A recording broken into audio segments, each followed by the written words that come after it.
The screen glow is the only light in the room. It's 11:47 on a Tuesday night, and you're watching your fourth video today about how to make money while you sleep. The search bar still open in another tab, 17 ideas bookmarked, 0 of them started. 18 months from now, you'll write a message to a team of 41 people from a rented villa in Lisbon, and it'll take you 4 minutes, and the business will make more money that week than you made all of last year. You have no idea how far the distance is between those two rooms. Let's walk it. Level 1. $0 a month. Here's the number, nothing, not a cent. And yet you spend more hours thinking about side income than most people who actually have it. You know the terminology. You could give a TED Talk on affiliate marketing funnels. You have watched a man in a rented Lamborghini explain dropshipping with the intensity of a war correspondent, and you nodded along, and you did not open a single tab to actually begin. You're 27. It's late. Your day job pays enough to survive and not enough to stop thinking about surviving. The quiet shame detail lives right here, and it's this. You have a notes app on your phone with a list titled Business Ideas, and it has 19 entries, and the last one is dated 4 months ago, and it just says, candles? You reread it sometimes. You never act on it.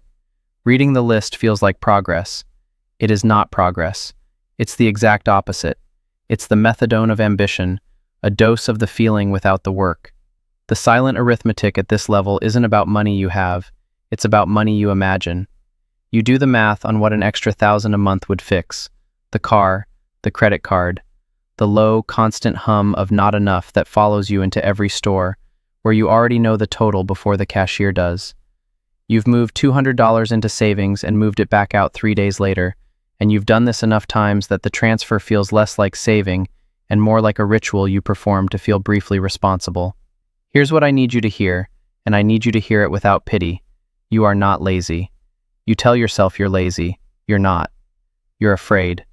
Specifically, you're afraid that if you try and it doesn't work, you'll lose the one thing you actually have, which is the fantasy. As long as you never start, the dream stays perfect. The first rule of this entire journey, the fantasy of the thing protects you from the failure of the thing, and it will cost you years if you let it. And most people let it. This is the level that holds the largest population and the smallest movement. But you, one Sunday afternoon, you're going to do something small, and that small thing is where it actually begins. You don't wake up transformed. What happens is smaller than that. One Sunday, scrolling, you see someone post that they made $40 driving the night before, and something about the specificity of it, $40, real, deposited, snaps a wire in your head. You download the DoorDash driver app. You do it almost angrily, the way you'd rip off a bandage. By 6 p.m., you're sitting in your Corolla in a Chipotle parking lot, engine running, waiting for the app to buzz. It buzzes. You've begun. Level 2. $200 a month. The alarm doesn't change. You still work your day job. But now your evenings have a second shift. You drive Tuesday, Thursday, and Sunday nights, 3 to 4 hours each, and at the end of the month, the deposits total around $200. On the first of the month, you check the account, and there it is, a number that exists because you personally moved your body through space to create it. That feels enormous, for about a week. Then you do the real arithmetic. You drove 60 hours. You made $200. That's $3.30 an hour. Except you have to subtract gas, which was about $90, and you're not going to think about the tires, or the brake pads, or the fact that your car's resale value is quietly bleeding out every mile. When you actually account for the wear on the vehicle, you made closer to $6 an hour to hand strangers their burritos while their porch cameras watch you like you're casing the place. Not the driving, the math. The math is what breaks people here.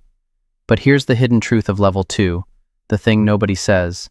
The $200 was never the point. The point was that you proved you could make money exist that wasn't handed to you by an employer. That's a psychological threshold most people never cross in their entire lives. You crossed it in a Chipotle parking lot. The money was garbage. The information was priceless. The second rule, your first income stream isn't supposed to be profitable. It's supposed to be proof. You keep the receipt of that proof and you throw away the job. The shift comes on a delivery.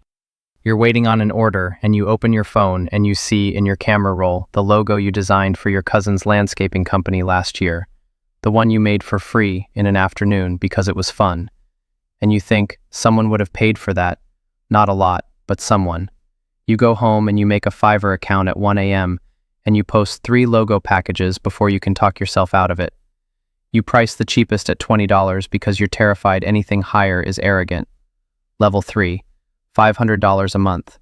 You're 28 now. The Corolla stays parked in the evenings. You've traded the passenger seat for a desk. Well, half a desk. The corner of the kitchen table where you've angled a lamp and propped your laptop on 2 textbooks so the camera doesn't shoot up your nose during the rare client call. The workspace is embarrassing, and it is entirely yours. The first time a total stranger, a bakery owner in a state you've never visited, pays you $35 for a logo and writes back, "This is perfect, thank you so much," you feel something recalibrate in your chest. It's not the money.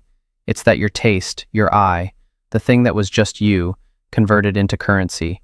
On the first of the month, you clear $500, and every dollar of it feels different than the DoorDash money. That money came from your time. This came from your mind. And here's where the relationships start to bend.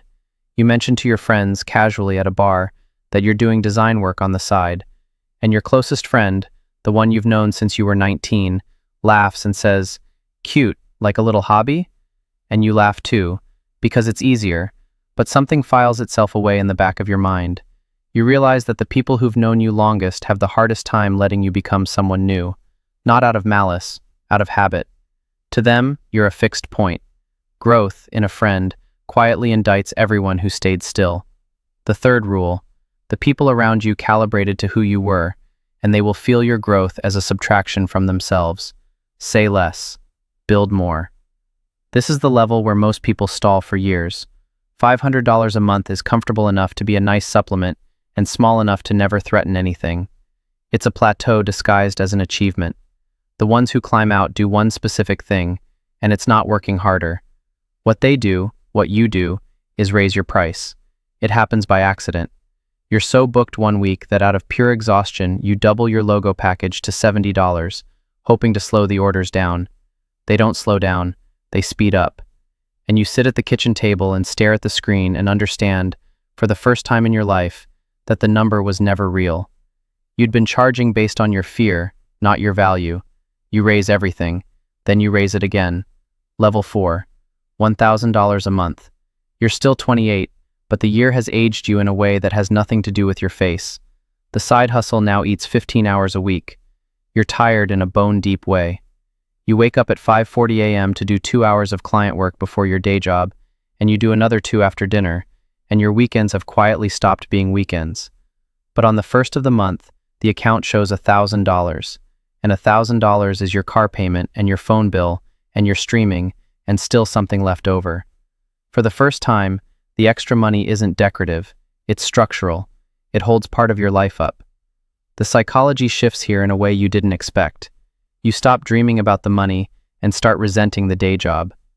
Every hour at your desk now has an opportunity cost, and you can feel it. Your manager notices you're a little slower to respond. You are not slower because you're lazy. You're slower because part of your brain has already left the building and set up shop somewhere better. You've become a double agent in your own life, and the relationship cost sharpens. Your partner starts saying, "You're always working," and they're right. You are.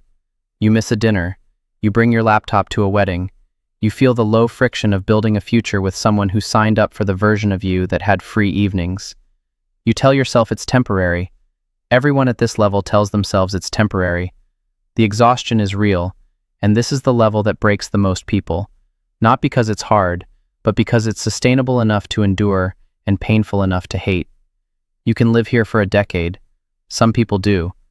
But then a number arrives that changes the entire equation. It arrives on a spreadsheet, the same way most real turning points do, not in a moment of triumph, but in a moment of quiet accounting.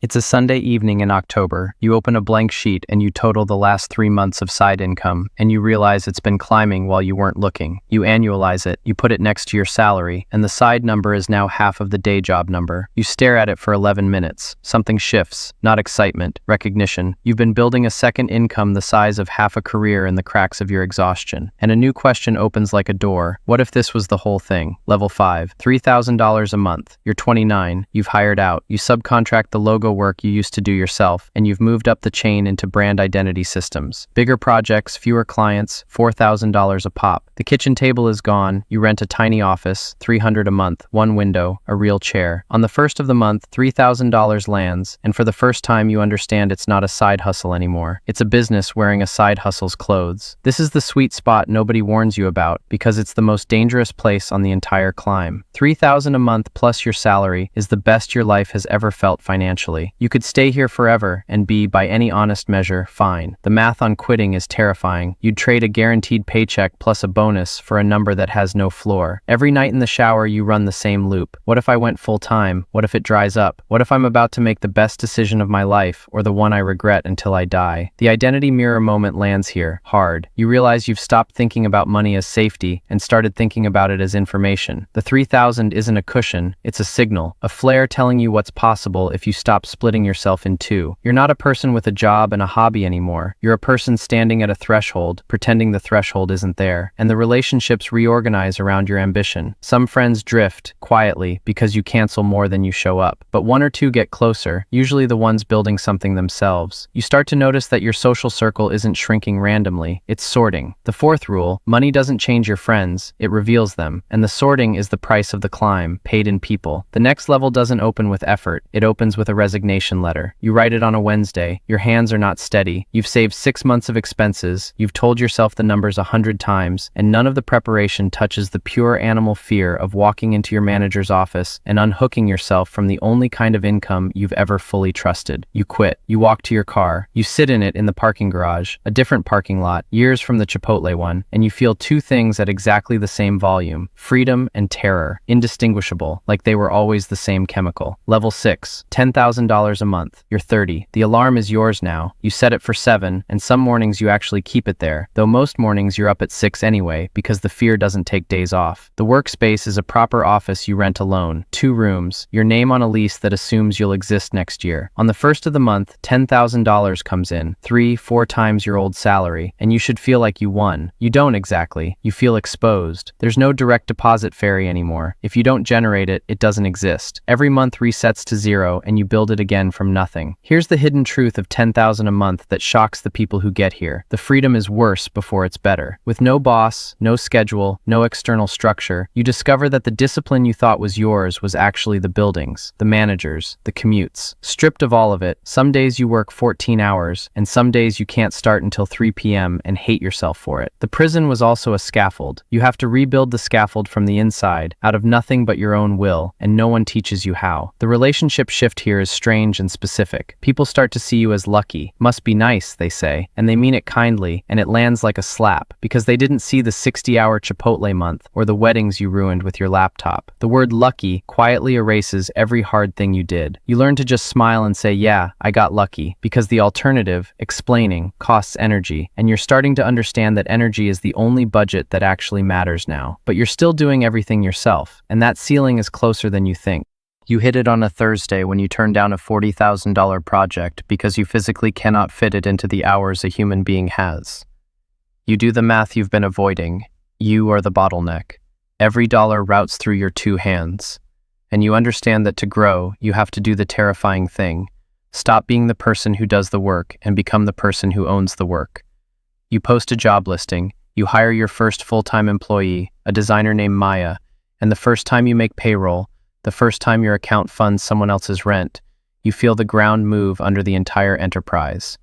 Level 7, $30,000 a month. You're 32. You don't do the work anymore. You do the thing above the work. Sales, direction, hiring, the architecture. You have 4 people now, a real office, a logo on the door that you didn't design because you were too busy running the place that makes logos. On the first of the month, $30,000 comes in, but it's not yours the way the old money was.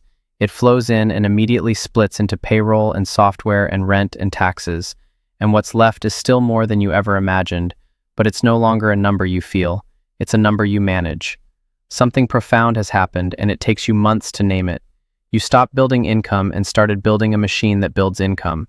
Remember the machine, that word people threw around in those late-night videos you watched at 27, make money while you sleep? You're inside it now.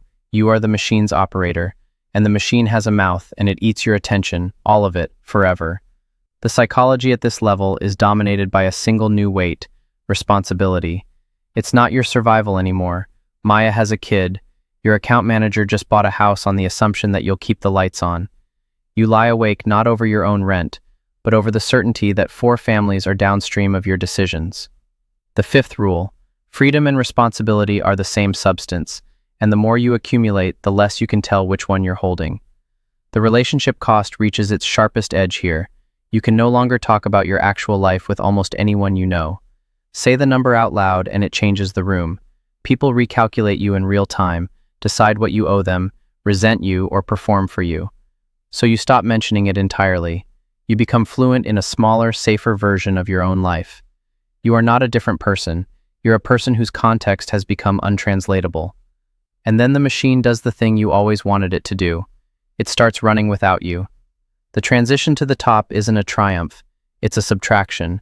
You hire a CEO, someone better at operations than you'll ever be, and you promote Maya, and you build the layers of management that let the whole thing turn without your hands on it.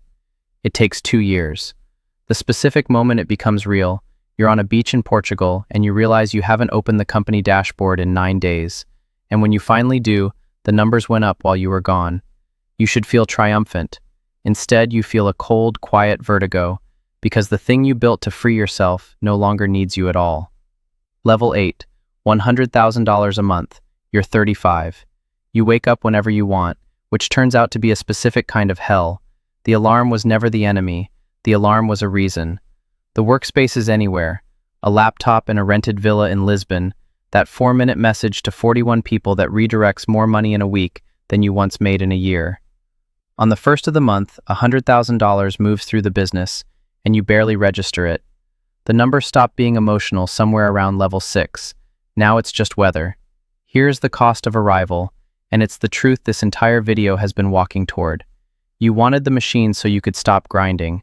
You got the machine, and it stopped needing your grind, and now you'd give almost anything to have it back. Because the grind, the Chipotle parking lot, the kitchen table at 1 a.m., the first stranger who paid you $35, every one of those had something this level does not, the feeling of being needed by your own life. At the bottom, the work wanted you. At the top, nothing does. You are free in the specific way a satellite is free, drifting, unattached, watching the thing you built glow beneath you without you. You call an old friend, one of the ones who drifted, and you can't tell them any of this, because "I'm sad that I'm rich and free" is the least sayable sentence in the English language.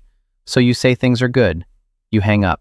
And you sit in a beautiful room in a country you don't speak the language of, and you understand the final rule, the one none of the videos at 27 could have told you. The machine you build to escape the grind will succeed, and its success will take the grind away, and you will spend the rest of your life learning that the grind was the part you loved. The reframe lands like cold water, the man at level 1, refreshing the search bar at 11:47 p.m., wanting this so badly it hurt. He was closer to happy than you are now, and you'd give anything not to know that. It's 11:52 on a Tuesday night, and somewhere across the country the screen glow is the only light in a room. A 24-year-old sits in a parked Corolla with the DoorDash app open, watching the passenger seat, waiting for the buzz. Earlier tonight, in the 12 minutes before their shift, they watched a video about how to make money while they sleep, bookmarked 17 ideas, started none of them, opened a notes app titled Business Ideas, and typed, at the bottom of the list, the word candles. They have no idea how far the distance is between that seat and the villa in Lisbon. They think the distance is money. It isn't. The distance is everything the money quietly takes on the way. The friends, the free evenings, the person who signed up for the version of you with time, and the strange, specific hunger that only exists when you don't have the thing yet. The app buzzes, they put the car in drive, the machine is always hiring at the bottom.